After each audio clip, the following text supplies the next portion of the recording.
എല്ലാ പ്രിയപ്പെട്ടവർക്കും പോൾസ് മെസ്സേജസിലേക്ക് സ്വാഗതം. പ്രിയമുള്ളവരെ, പരിശുദ്ധാത്മാവിനെ കുറിച്ച് കേൾക്കുമ്പോൾ നമ്മുടെ ഇടയിൽ അഭിഷേകം എന്ന പദം ഉപയോഗിക്കാറുണ്ട്.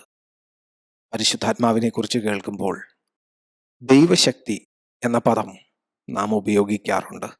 പരിശുദ്ധാത്മാവിനെ കുറിച്ച് കേൾക്കുമ്പോൾ നാം ദ പവർ ഓഫ് ഗാഡ്, അതായത് ദൈവശക്തി എന്ന് തന്നെ, എങ്കിലും പവർ എന്ന വേർഡ് വളരെ കാര്യമായിട്ട് ഉപയോഗിക്കാറുണ്ട്. അതുപോലെ തന്നെ പരിശുദ്ധാത്മാവിനെ കുറിച്ച് കേൾക്കുമ്പോൾ ദൈവത്തിൻ്റെ തീ എന്നൊക്കെ പദം വളരെ കാര്യമായിട്ട് ഇന്നാളുകളിൽ ഉപയോഗിക്കാറുണ്ട്. പരിശുദ്ധാത്മാവിനെ കുറിച്ച് പറയുമ്പോൾ അനോയിന്റിങ് എന്ന പദം വളരെയധികം ഉപയോഗിച്ച് കേൾക്കുന്നുണ്ട്. പരിശുദ്ധാത്മാവിനെ കുറിച്ച് പറയുമ്പോൾ ദ പ്രസൻസ് ഓഫ് ഗാഡ്, അതായത് ദൈവ സാന്നിധ്യം ഇന്ന് നമ്മുടെ മധ്യമുണ്ട് എന്നെല്ലാം ഉള്ള പദം നാം കേൾക്കാറുണ്ട്. എന്നാൽ ഈ പറഞ്ഞതിനും അപ്പുറമായിട്ട് പരിശുദ്ധാത്മാവ് ആര്, അല്ലെങ്കിൽ പരിശുദ്ധാത്മാവിനെ എപ്രകാരം നാം മനസ്സിലാക്കണം എന്നതിനെക്കുറിച്ച് നാം അറിവില്ലാതിരിക്കരുത് എന്ന് കർത്തൃനാമത്തിൽ ഞാൻ നിങ്ങളെ ഓർപ്പിക്കട്ടെ. പരിശുദ്ധാത്മാവ് ഒരു ശക്തിയാണോ? പരിശുദ്ധാത്മാവ് ഒരു അഭിഷേകമാണോ? പരിശുദ്ധാത്മാവ് ദൈവത്തിൽ നിന്നുള്ള അഗ്നിയാണോ? പരിശുദ്ധാത്മാവ് എന്താണ്? പരിശുദ്ധാത്മാവിനെ നാം എപ്രകാരമാണ് മനസ്സിലാക്കേണ്ടത് എന്ന് നാം ഒന്ന് വചന അടിസ്ഥാനത്തിൽ കർത്താവിൽ ആശ്രയിച്ച് നമുക്കൊന്ന് മനസ്സിലാക്കിയേ പറ്റൂ. പരിശുദ്ധാത്മാവിനെ നമുക്ക് വെളിപ്പെടുത്തി തരുന്നത് കർത്താവായ യേശു ക്രിസ്തുവാണ്. എന്തുകൊണ്ട് പരിശുദ്ധാത്മാവിനെ കർത്താവായ യേശു ക്രിസ്തു നമുക്ക് വെളിപ്പെടുത്തി തരുന്നു? പരിശുദ്ധാത്മാവിനെ കുറിച്ച് പഴയ നിയമത്തിൽ അനേകം സ്ഥലത്ത് നമുക്ക് വ്യക്തമായ രീതിയിൽ പരിശുദ്ധാത്മാവ് ഇടപെടുന്നത് നമുക്ക് കാണാൻ കഴിയും. എന്നാൽ കർത്താവായ യേശു ക്രിസ്തു നമുക്ക് വെളിപ്പെടുത്തി തന്നതുപോലെ കർത്താവായ യേശു ക്രിസ്തുവിലൂടെ നമുക്ക് പരിശുദ്ധാത്മാവിനെ പ്രാപിപ്പാൻ കഴിഞ്ഞതുപോലെ മറ്റൊരിടത്തും നമുക്ക് കാണാൻ കഴിയില്ല. കാരണം പരിശുദ്ധാത്മാവും കർത്താവായ യേശു ക്രിസ്തുവും തമ്മിൽ അത്രത്തോളം ബന്ധമുണ്ട്. എന്താണ് ആ ബന്ധം? ഒന്നേ ഉള്ളൂ, പരിശുദ്ധാത്മാവും കർത്താവായ യേശു ക്രിസ്തുവും ഒന്നാണ്. ഞാനും പിതാവും ഒന്നത്രേ, അല്ലെങ്കിൽ ഞാൻ പിതാവിലും പിതാവ് എന്നിലും എന്ന് എന്നെ വിശ്വസിപ്പിൻ എന്ന് പറഞ്ഞ അതേ നിലവാരത്തിൽ തന്നെ കർത്താവായ യേശു ക്രിസ്തുവും പരിശുദ്ധാത്മാവും ഒന്നാണ്. കർത്താവിന് മഹത്വം. പഴയ നിയമത്തിൽ കർത്താവിൻ്റെ ആത്മാവ്, പിതാവായ ദൈവത്തിൻ്റെ ആത്മാവ് പല ഭാഗങ്ങളിലും പ്രവർത്തിക്കുന്നത് നമുക്ക് കാണാൻ കഴിയും.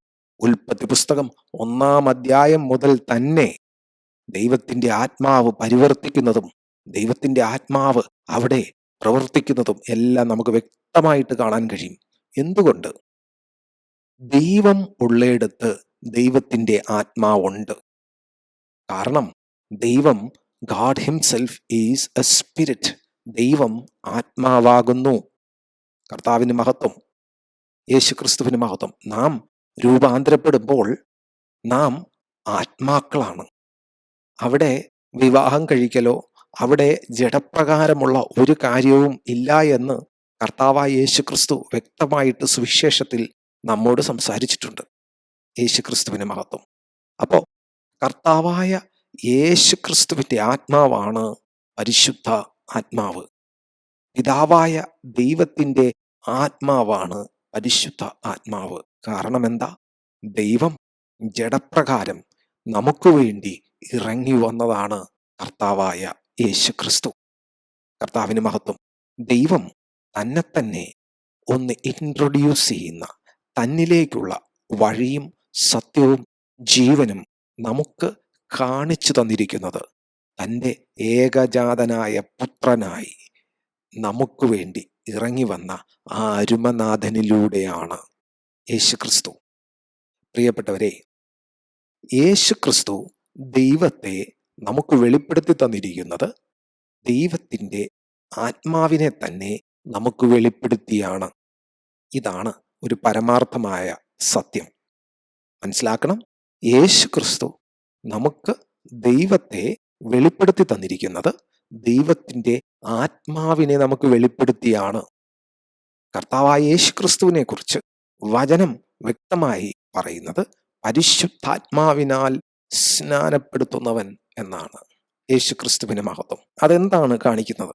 അതായത് പരിശുദ്ധാത്മാവിനാൽ നമ്മെ ദൈവത്തിന്റെ സന്തതികളായി വീണ്ടും ജനിപ്പിക്കുന്നവനാണ് കർത്താവായ യേശു ക്രിസ്തു. കർത്താവിന് മഹത്വം. മനസ്സിലാക്കണം, എന്താണ് പരിശുദ്ധാത്മാവിന് നമ്മുടെ ജീവിതത്തിലുള്ള പങ്ക്, അല്ലെങ്കിൽ എന്താണ് പരിശുദ്ധാത്മാവിന് നമ്മുടെ ജീവിതത്തിലുള്ള റോൾ നമ്മളൊന്ന് മനസ്സിലാക്കണം. പരിശുദ്ധാത്മാവിന് നമ്മുടെ ജീവിതത്തിലുള്ള റോൾ അല്ലെങ്കിൽ പങ്ക് എന്ന് പറയുന്നത് നമ്മെ ദൈവത്തിന്റെ സാന്നിധ്യം അനുഭവിപ്പിക്കുക എന്നത് അല്ല. പരിശുദ്ധാത്മാവിൻ്റെ റോൾ എന്ന് പറയുന്നത് നമ്മെ ഒരു പ്രത്യേക ഒരു അന്തരീക്ഷത്തിൽ കൊണ്ടുപോയി ഒരു പ്രത്യേക അനുഭൂതിയിൽ നിർത്തുക എന്നത് അല്ല. പരിശുദ്ധാത്മാവിൻ്റെ റോൾ എന്ന് പറയുന്നത് നമ്മെ എന്തെങ്കിലും ഒന്ന് കാണിച്ചു തരിക, അല്ലെങ്കിൽ ചില അത്ഭുതങ്ങളൊക്കെ നടത്തി തരിക, നമുക്ക് ചില കാര്യങ്ങളെയൊക്കെ ഒന്ന് വെളിപ്പെടുത്തി തരിക എന്നത് അല്ല. ഞാൻ എന്നതല്ല എന്ന് തന്നെ പറയുന്നതിൻ്റെ കാരണം എന്താന്ന് വെച്ച് കഴിഞ്ഞാൽ, അങ്ങനെയാണ് എന്ന നിലവാരത്തിൽ നാം പലരും മനസ്സിലാക്കുന്നത് കൊണ്ടാണ്. ദയവായി മനസ്സിലാക്കുക, പരിശുദ്ധാത്മാവിൻ്റെ യഥാർത്ഥ റോൾ അല്ലെങ്കിൽ നമ്മുടെ ജീവിതത്തിലുള്ള പരിശുദ്ധാത്മാവിൻ്റെ യഥാർത്ഥ പ്രവൃത്തി എന്ന് പറയുന്നത് പിതാവായ ദൈവത്തെ ക്രിസ്തേശുവിലൂടെ വെളിപ്പെടുത്തി തരിക എന്നതാണ്. അതിനായിട്ട് പരിശുദ്ധാത്മാവ് നമുക്ക് കർത്താവായ യേശു ക്രിസ്തുവിനെ അധികമായി നമ്മുടെ ജീവിതത്തിൽ വെളിപ്പെടുത്തി തരുന്നു. എങ്ങനെ?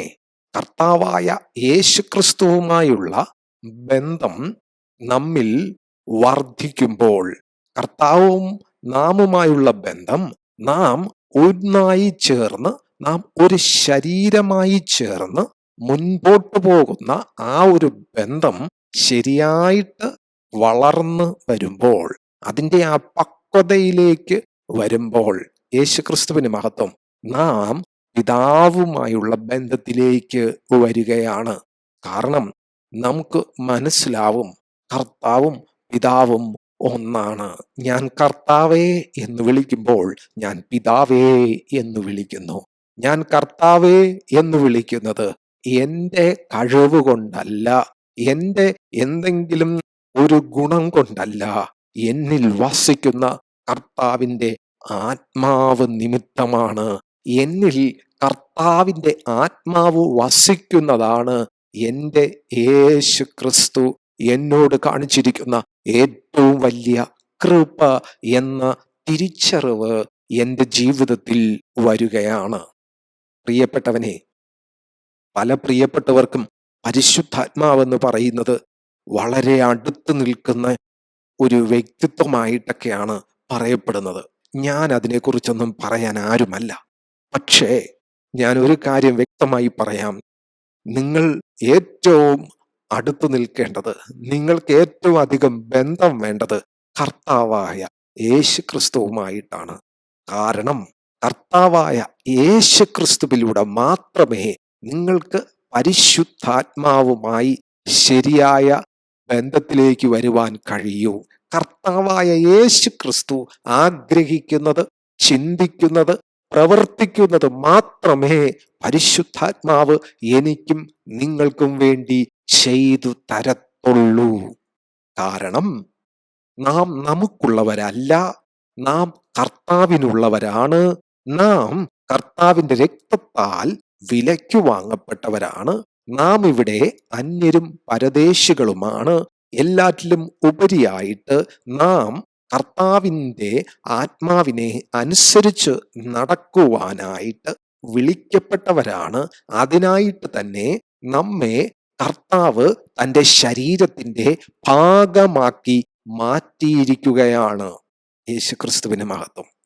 നാം കർത്താവുമായുള്ള ബന്ധത്തിൽ വളരാതെ നമ്മിൽ പരിശുദ്ധ ആത്മാവിൻ്റെ പ്രവൃത്തി, പരിശുദ്ധാത്മാവിനെ ശരിയായ രീതിയിൽ മനസ്സിലാക്കാൻ കഴിയുന്ന അനുഭവം നമ്മിൽ വരില്ല എന്ന് ദൈവമക്കൾ ഏവരും മനസ്സിലാക്കണം.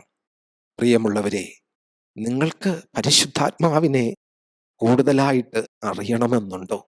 നിങ്ങൾക്ക് പരിശുദ്ധാത്മാവിലൂടെയുള്ള അനുഭവങ്ങൾ വേണമെന്നുണ്ടോ? പ്രിയപ്പെട്ടവരെ, ഞാൻ ഇന്ന് വ്യക്തമായിട്ടൊരു കാര്യം പറയാം. പരിശുദ്ധാത്മാവിനെ കോൺസെൻട്രേറ്റ് ചെയ്യരുത്. ആരും തെറ്റിദ്ധരിക്കണ്ട.